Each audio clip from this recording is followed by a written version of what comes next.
यदि आप सभी हमारे चैनल पर पहली बार आए हैं तो नीचे दिए गए ब्लैक कलर के बटन को दबाकर सब्सक्राइब करें और यहाँ पर नोटिफिकेशन में ऑल पर सेलेक्ट करें, जिससे कि मैं आप सभी को जितने भी आपकी क्लास की वीडियोस प्रोवाइड करूँगा वो सबसे पहले आप तक पहुँचेगी और आप घर बैठे बढ़िया तैयारी कर पाएंगे। तो चलिए आज की वीडियो स्टार्ट करते हैं। स्वागत है आप सभी का एक नई वीडियो में। आज की वीडियो आप सभी के लिए बहुत ज़्यादा इंपॉर्टेंट होने वाली है, क्योंकि इस वीडियो के अंदर मैं आप सभी को क्लास 6 के प्रश्नों वाली 3.4 को पूरा कंप्लीट कराऊंगा। तो आइए पहला क्वेश्चन देखते हैं क्या दिया गया और इसको किस प्रकार से सॉल्व करेंगे। तो पहला क्वेश्चन आपको दिया गया है, निम्न के सार्व गुणनखंड ज्ञात कीजिए। तो ये सार्व गुणनखंड क्या होता है आइए समझते हैं। तो देखिए पहले क्वेश्चन हम उतार लेते हैं, उसके बाद में कॉपी पर चल के आपको हर एक चीज़ को बढ़िया तरीके से समझाऊंगा।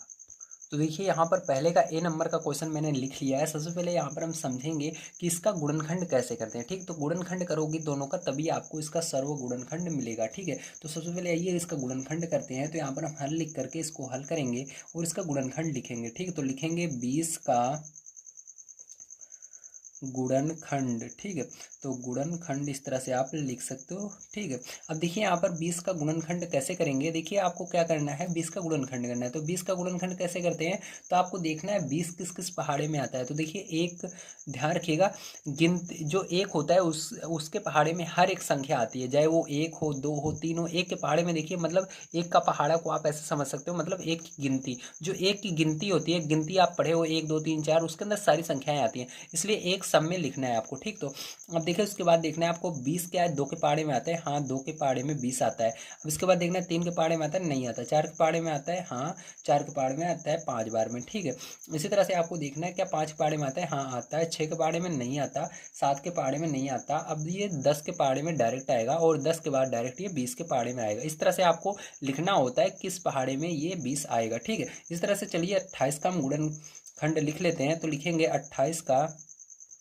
गुणनखंड। ठीक है, तो इस तरह से आपको लिखना है 28 उसके बाद का गुणनखंड। ठीक है, तो 28 किस पहाड़े में आता है, मैंने बताया कि जो एक होता है उसमें सारी संख्याएं आती हैं। तो एक में जो एक गिनती है उसमें एक, या आप कह सकते हैं एक का पहाड़ा या गिनती, कुछ भी आप मान लो। एक में सारी संख्याएं आएंगी तो एक में आएगा 28। उसके बाद 2 के पहाड़े में अगर आप भाग दोगे 2 से, ये पूरा का पूरा चला जाता है, तो 2 के पहाड़े में भी आता है।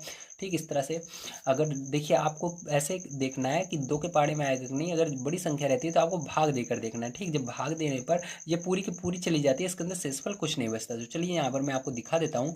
जैसे मान लीजिए 28 है, तो 28 को मैंने अंदर लिखा है और 2 से किससे भाग दिया, 2 से। तो 2 से भाग देने पर देखिए 2 एक कम 2, ये कट गया, 0 हो गया, और ये 8 में मैंने उतार लिया।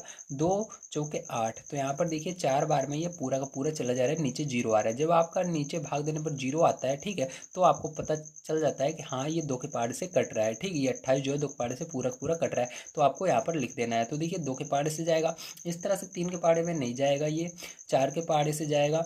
इस तरह से अब देखिए डायरेक्ट 7 के पहाड़े जाएगा, फिर 14 के पहाड़े जाएगा, फिर 28 के पहाड़े से ही जाता है। ठीक है, अब देखिए सार्वगुणनखंड क्या होता है। तो सार्वगुणनखंड इसका मतलब क्या होता है, इसको ध्यान से समझिएगा। तो सार्वगुणनखंड का मतलब होता है कि इनमें दोनों में कौन सी चीज़ है जो दोनों में कॉमन है। तो देखिए एक इसके अंदर भी है, एक इसके अंदर, मतलब कौन सी चीज़ है जो दोनों में आ रही है। एक इसमें भी आ रहा है, एक इसमें भी आ रहा है।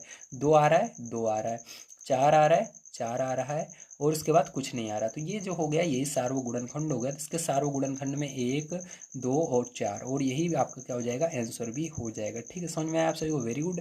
चलिए इसके बाद इसका बी नंबर का देखते हैं क्वेश्चन।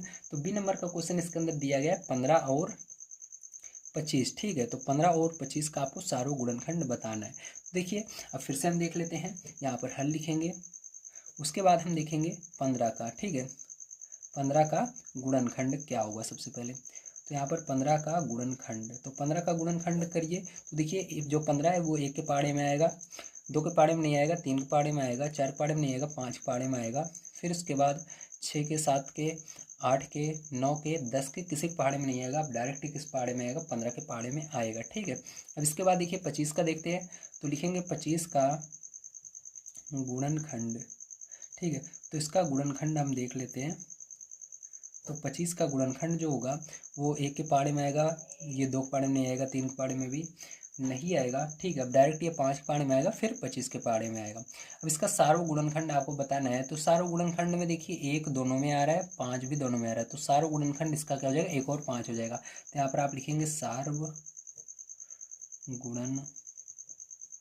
खंड, ठीक है। इस तरह से आपको लिखना है सार्वगुणनखंड, और सार्वगुणनखंड में आपको क्या लिख देना है, 1 और 5 लिख देना है, और यही क्या हो जाएगा, आपका आंसर हो जाएगा। ठीक है, समझ में आया, वेरी गुड। चलिए इसके बाद इसके सी नंबर क्वेश्चन पर चलते हैं। तो देखिए सी नंबर क्वेश्चन 35 और 50 दिया गया है। अब इसको बड़े ध्यान से आपको समझना है, ठीक है। अब देखिए इसको हम देखते हैं। तो यहाँ पर आपको लिखना है हल, ठीक है। क्या लिखेंगे, हल लिखेंगे। हल लिखने के बाद आपको यहाँ पर लिखना है 35 का गुणनखंड। इसके बाद देखिए अब 35 का गुणनखंड करेंगे तो 1 के पहाड़े में आएगा 35, 2 के पहाड़े में नहीं आएगा, ठीक है, 3 के पहाड़े में भी नहीं आएगा, 4 के पहाड़े में भी नहीं आएगा, 5 के में आएगा, ठीक है 35। और इस तरह से आपको इसे चेक करते हुए चलना है। 7 के पहाड़े में आएगा, फिर 35 के पहाड़े में आएगा। अब इसी तरह से 50 का आपको चेक करना है। तो 50 का गुणनखंड, ठीक है। तो देखिए ज़्यादा ध्यान रखिएगा, ज़्यादा बड़ी संख्या रहेगी तो वो छोटी छोटी संख्याओं में आएगी। उसके बाद 10 के आगे बहुत ही कम रहता है, ज़्यादा तक 15 तक आएगी, ठीक। उसके बाद जल्दी वो किसी पहाड़े में नहीं आती, सीधा वो आती है खुद के पहाड़े में। जैसे देखिए ये 35 जो है 1 के पहाड़े में आया, 5 के पहाड़े में आया, 7 के पहाड़े में आया, फिर डायरेक्ट ये 35 के पहाड़े में। इसी तरह 50 को देखिए 1 के पहाड़े में आएगा, 2 के पहाड़े से जाएगा, 2 के पहाड़े में आता है, 5 के पहाड़े में आता है, फिर 10 के पहाड़े में आता है, ठीक। अब देखो इसके बाद ये डायरेक्ट 25 के में आएगा, फिर 50 के में, बस, ठीक है। बीच में ज़्यादा ढूंढने की आपको जरूरत नहीं पड़ेगी। यहाँ पर जब सार्वगुणनखंड इसका देख लेते हैं, तो यहाँ पर सार्वगुणनखंड, ठीक है। तो इसका सार्वगुणनखंड जो होगा वो हो जाएगा, देखिए 1 है, 5 है, 25 है, ठीक है। तो सॉरी ये 35 है, नहीं ये नहीं होगा, ठीक है। तो 1 और 5 हो जाएगा, क्या हो जाएगा, 1 और 5, तो 1 और 5 इसका सार्वगुणनखंड होगा, और यही आंसर होगा, ठीक है। इसका समझ में आया, वेरी गुड। चलिए इसके बाद इसका लास्ट वाला देख लेते हैं, डी नंबर का। तो डी नंबर का दिया गया है 56 और 120, ठीक है। तो 56 का देखते हैं। तो यहाँ पर हल लिख लेता हूँ मैं, 56 का गुणनखंड, ठीक। क्या लिखेंगे, 56 का गुणनखंड, ठीक है। तो देखिए 56 का गुणनखंड, तो ये 1 के पहाड़े में आएगा, ठीक है, और 2 के पहाड़े से ये कट जाएगा अगर भाग दोगे तो। उसके बाद आपको क्या करना है, इसको 3 से चेक करना है, 3 से नहीं जाएगा, 4 से जाता है, फिर उसके बाद ये 7 से जाएगा, फिर 8 से जाता है, ठीक है, फिर 14 के पहाड़े से ये कट जाता है, फिर डायरेक्ट 28 के, फिर उसके बाद किससे जाएगा, 56 से जाएगा, ठीक है। समझ गए आप सभी, वेरी गुड। चलिए अब देखते हैं आगे। यहाँ पर आपका 120 का देखना है। तो 120 का गुणनखंड, ठीक है। तो 120 का गुणनखंड देखेंगे, तो यहाँ पर देखिए किस पहाड़े जाएगा, ये 1 के पहाड़े से जाता है, 2 के पहाड़े जाता है, ठीक है, 3 के पहाड़े से भी जाएगा, उसके बाद 4 के पहाड़े से जाएगा, ठीक है। अब उसके बाद किससे जाएगा, 5 से भी ये जा रहा है, 6 से भी जा रहा है, लेकिन 7 से नहीं जाएगा, ठीक है, 8 से जा रहा है। ऐसे आपको क्या करना है, एक एक से चेक करना है, ठीक है। भाग दे करके चेक करते रहिएगा, दिमाग में भाग दीजिएगा, ठीक है। जैसे आप 3 से भाग दोगे तो 12 चला जाता है, 0 बच रहा है, तो हाँ ये 0 भी अगर बचता है तो कोई बात नहीं, ये 3 से जाएगा, ठीक है। इस तरह से आपको चेक करना रहता है। तो यहाँ पर 15 से भी जाएगा, 20 से भी जाएगा, 24 से भी जाएगा। अब आगे देखिए इधर 24 के बाद ये 30 से जाएगा, 30 के बाद 60 से भी जाएगा, 60 के बाद 120 से डायरेक्ट जाएगा। तो देखिए इसके अंदर सार्वगुणनखंड क्या होगा, 1 होगा, दोनों में है, 2 है, 4 है, ठीक है। अब 8 देखिए, 8 भी है दोनों में। उसके बाद 14 देखिए नहीं है, 28 नहीं है, 56 नहीं है, ठीक है। तो यही हो जाएगा इसका सार्वगुणनखंड, गुणनखंड, ठीक है। तो इसको लिखेंगे सार्वगुणनखंड। तो 1 हो गया, 2 हो गया, 4 हो गया और 8 हो गया, और यही क्या होगा, इसका आंसर आएगा। तो यहाँ पर आपको पहला क्वेश्चन समाप्त होता है। चलिए इसके बाद अब देखते हैं इसका दूसरा नंबर पार्ट क्या दिया गया, उसको किस तरह से करेंगे।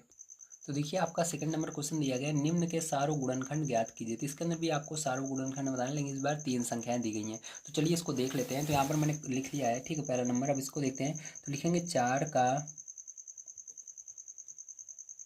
गुणनखंड, ठीक है। तो यहाँ पर 4 का क्या कर रहे हैं, हम गुणनखंड कर रहे हैं। अब देखिए 4 का गुणनखंड क्या होगा, ध्यान से समझिएगा। यहाँ पर देखिए 4 1 के पहाड़े में आएगा, 2 के पहाड़े में आएगा, अब डायरेक्ट 4 के, ठीक है। इस तरह से 8 का देखेंगे, तो लिखेंगे 8 का गुणनखंड।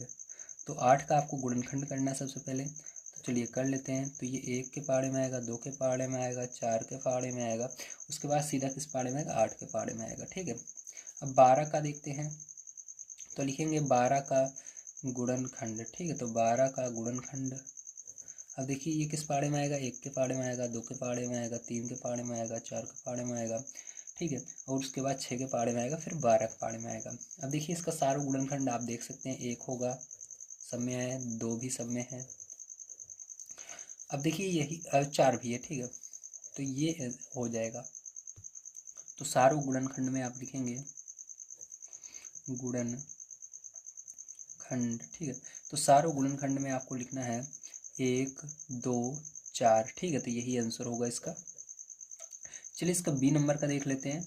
तो बी नंबर का यहाँ पर देखते हैं क्या दिया गया है। तो आपको दिया गया है 5, 15 और 25, ठीक है, तो इसका आपको निकाल कर बताना है। तो चलिए 5 का देख लेते हैं सबसे पहले।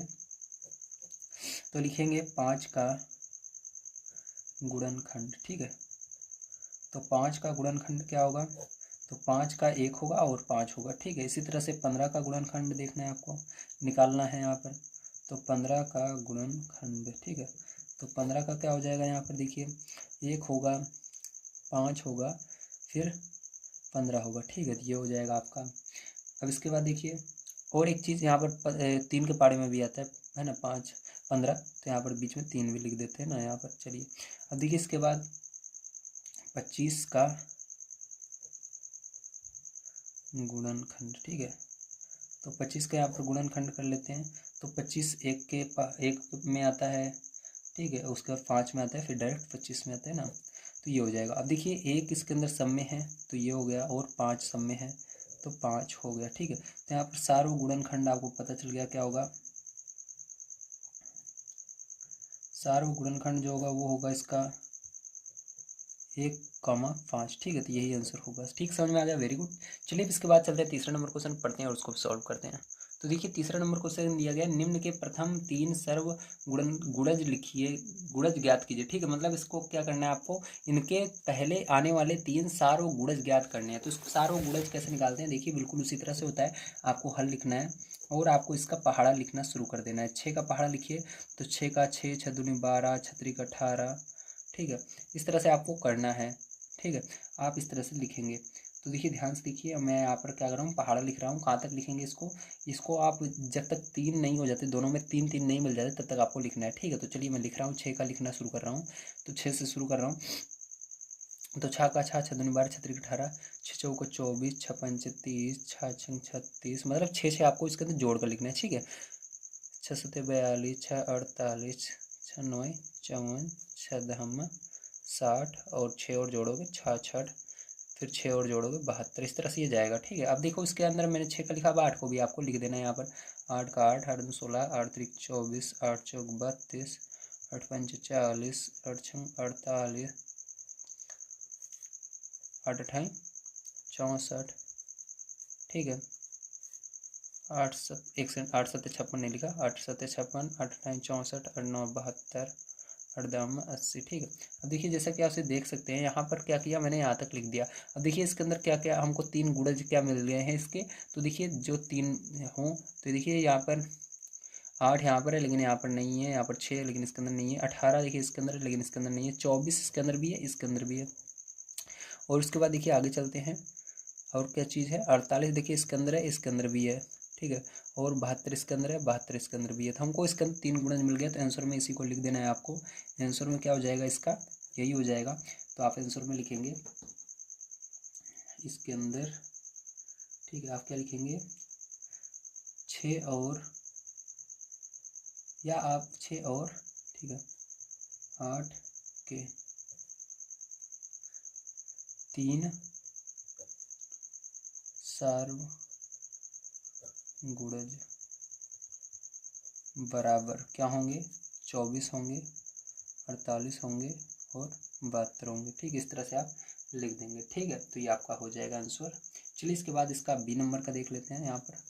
तो बी नंबर का इसके अंदर दिया गया 12 और 18, ठीक है, तो 12 और 18 का आपको दिखाना है। तो यहाँ पर 12 और 18, ठीक है। अब देखिए यहाँ पर 12 और 18 का पार्ट आपको लिखना होगा। तो ध्यान से देखिए, यहाँ पर मैं लिखना शुरू करता हूँ। तो यहाँ पर हल लिखेंगे, तो देखिए यहाँ पर हो जाएगा 12 का 12, 12 दूनी 24, 36, 12 चौक 48, 12 पंच 60, 12 छंग 72, वर्ष 84, बारह 96, बारह 108, बारह दाम में 120, ठीक है। और इसके अंदर अगर 12 और जोड़ोगे तो आपको हो जाएगा 136, ठीक है, 132 हो जाएगा, तो 132, ठीक है, ये हो गया। इस तरह से ये चलता जाएगा, ठीक है, आपका आगे। अब देखिए यहाँ पर थोड़ी जगह करके करते हैं, 7 तक ना मिले तो यहाँ पर और लिखना पड़ेगा। 18 बारह यहाँ पर मैं लिख रहा हूँ, 18 18, 18 36, 54, 18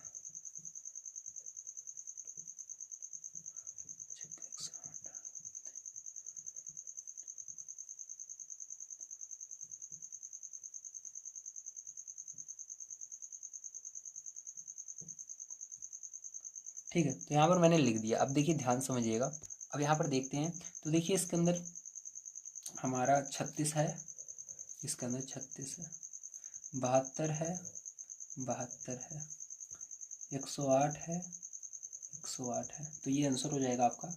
तो आंसर में इसके अंदर भी लिख दोगे आप 12 और 18 के 3 सार्व गुणज बराबर 36, 72, 108, ठीक है। तो ये आंसर आएगा। चलिए इसके बाद 4 नंबर क्वेश्चन पर चलते हैं, उसको भी सॉल्व करते हैं। तो देखिए इसके अंदर 4 नंबर क्वेश्चन दिया गया, सबसे छोटी ऐसी सभी संख्याएं लिखिए जो 3 और 4 के सर्व गुणज हैं। तो इसके अंदर क्या करना है आपको, ध्यान से देखिए। 4 नंबर क्वेश्चन में आपको, ठीक है, 3 के गुणज लिखना है, ठीक है। 3 के गुणज मतलब 3 का पहाड़ा लिखना है आपको। तो 3 का पहाड़ा चलिए लिख लेते हैं। तो 3 का पहाड़ा क्या लिखना है आपको, 100 से कम होना चाहिए, ठीक है। तो यहाँ पर लिखना शुरू करना है आपको। तो देखिए 3 के 3, 3 दूनी 6, 3 त्रिका 9, 3 चौक 12, 3 पचे 15, 3 छंग 18, 3 सतह 21, 3 8 24, 3 9 27, 3 धम 30। इस तरह से आप क्या करना है, 3 3 जोड़कर इसके अंदर लिखना है, ठीक है। इस तरह से इसके अंदर 3 3 जोड़ते हुए आपको लिखना है, ठीक है। तो यहाँ पर क्या हो जाएगा, 42, फिर 3 45, 3 48, फिर 3 51, ठीक है। इस तरह से आपको जोड़ते हुए लिखना है, ठीक है। फिर इसके अंदर 3 जोड़ोगे तो 54, फिर इसके अंदर हो जाएगा 57, फिर इसके बाद हो जाएगा इसके अंदर 60, ठीक है, 63, 66, 69, ठीक है, फिर 72, फिर इसके बाद 75, फिर 75 के बाद 78, फिर इसके बाद हो जाएगा आपका 81, फिर इसके बाद 81 के बाद आपका 84, 87, 90, ठीक है। 90 के बाद क्या हो जाएगा आपका 93, 96, ठीक है, फिर 99। 100 से कम रहना चाहिए, तो यहाँ तक आपको वैसे लिखना है, ठीक है, सब 99 तक। इस तरह से आपको 4 का भी लिख लेना है। चलिए 4 का लिख लेते हैं। तो 4 के गुणज, तो 4 का पहाड़ा पूरा आपको 4 4 जोड़ करके पूरा 99 से कम तक लिख लेना है, ठीक है। तो इस तरह से देखिए 4, फिर 4 में 4 जोड़ोगे 8, 8 में 4 जोड़ोगे 12,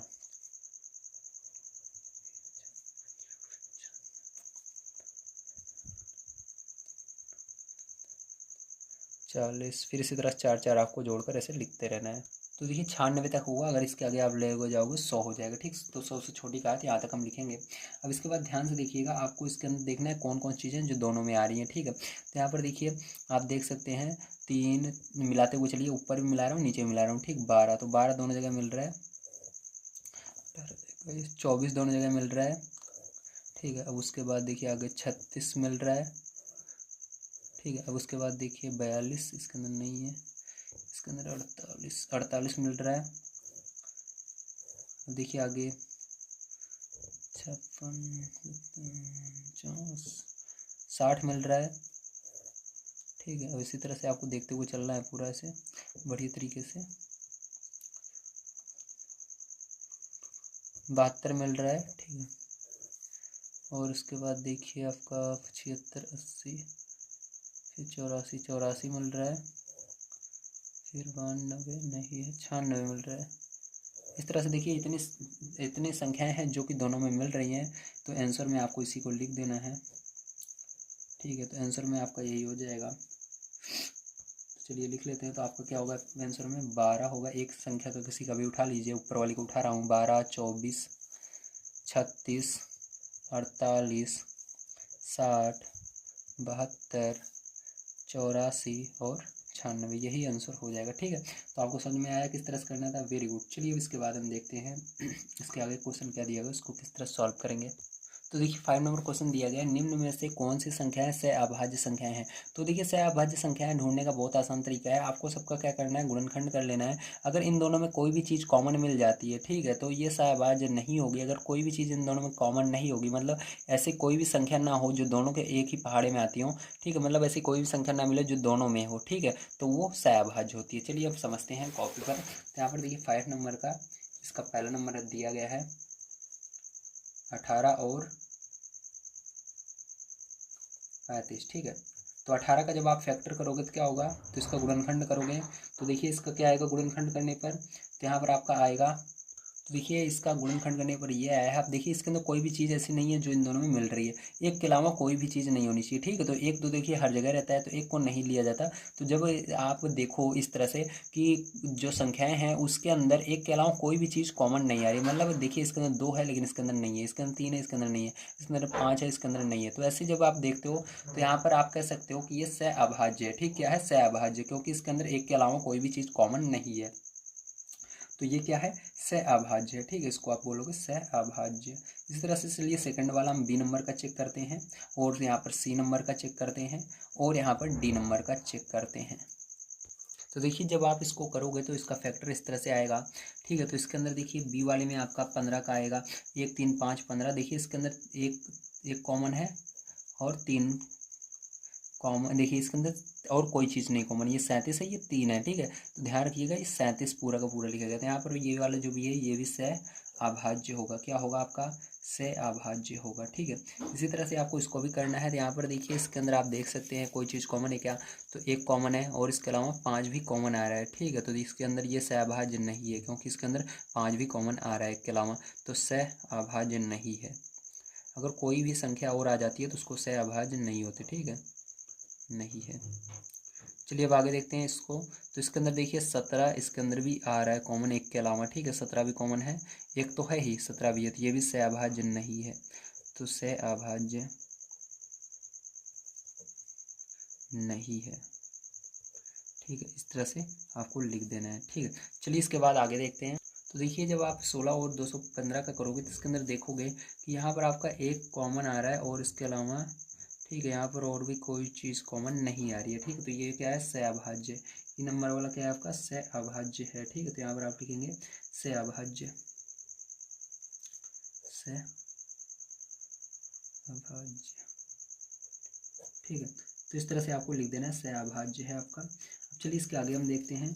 तो इसके आगे आप देखिए यहाँ पर आपका सहअभाज्य है। ठीक है, और ये वाला देखिए इसके अंदर एक कॉमन आ रहा है और कोई भी चीज़ कॉमन नहीं आ रही, तो ये भी सहअभाज्य क्या है, सहअभाज्य है। ठीक है, तो इसके अंदर भी सहअभाज्य आपको लिख देना है। चलिए अब देखते हैं इसके बाद हम इसके आगे का क्वेश्चन 6 नंबर क्या दिया गया है, इसको किस तरह से करेंगे। तो देखिए 6 नंबर क्वेश्चन दिया गया, एक संख्या 5 और 12 दोनों से विभाज्य है, किस अन्य संख्या से यह संख्या सदैव विभाज्य होगी। तो आपको बताना है किस संख्या से ये विभाज्य होगी। अगर 5 से भी कट रही है, 12 से भी कट रही है, तो ये किस संख्या से हमेशा कटेगी। ठीक है, तो इसके लिए आपको कुछ नहीं करना, बस दोनों संख्या का गुणा कर देना है। तो 5 दिया गया है, 5 से कट रही है और 12 से कट रही है, तो इसका गुणा कर दीजिएगा तो कितना आएगा, 60। तो वो संख्या जो कि 60 से हमेशा कटेगी। ठीक, तो यही आंसर हो जाएगा। चलिए इसके बाद लास्ट क्वेश्चन देख लेते हैं, 7 नंबर क्या दिया गया है, किस तरह से करेंगे। तो यहाँ पर दिया गया है एक संख्या 12 से विभाज्य है और कौन सी संख्याएं हैं जिससे ये संख्या विभाज्य होगी। तो आपको इसको बताने के लिए 12 का फैक्टर कर देना है, मतलब इसका गुणनखंड कर देना है। तो चलिए 12 का हम गुणनखंड कर लेते हैं। तो देखिए इसका जो आंसर आएगा वो वही होगा। तो 1 से होगी, 2 से होगी, 12 3 के पहाड़े में भी आता है, 4 में भी आता है, 6 में भी आता है, 12 में भी आता है। तो ये जो इतने आए हैं इसका फैक्टर करने पर इन सबसे विभाज्य होगी, आंसर यही हो जाएगा कि ठीक है, किससे विभाज्य होगी, इनसे। लेकिन हमको पता है कि यहाँ पर अभी हमने 12 तो हमको पहले से ही दिया है, 12 से विभाज्य है, तो हमको यहाँ तक ही आंसर में लिखना है। कहाँ तक लिखना है, केवल 6 तक लिखना है। ठीक है, 1 2 3 4 और 6 तक, ठीक, क्योंकि 12 हमको पहले ही क्वेश्चन में दे दिया गया था। इसको लिख दीजिएगा आंसर में, ये बिल्कुल सही होगा, ठीक है। चलिए तो मिलते हैं अगली वीडियो में। वीडियो देखने के लिए धन्यवाद। आप सभी का दिन शुभ हो। यदि आप सभी को वीडियो पसंद आया तो लाइक कीजिएगा, चैनल को सब्सक्राइब जरूर कीजिएगा। वीडियो देखने के लिए धन्यवाद। आप सभी का दिन शुभ हो। Thank you very much.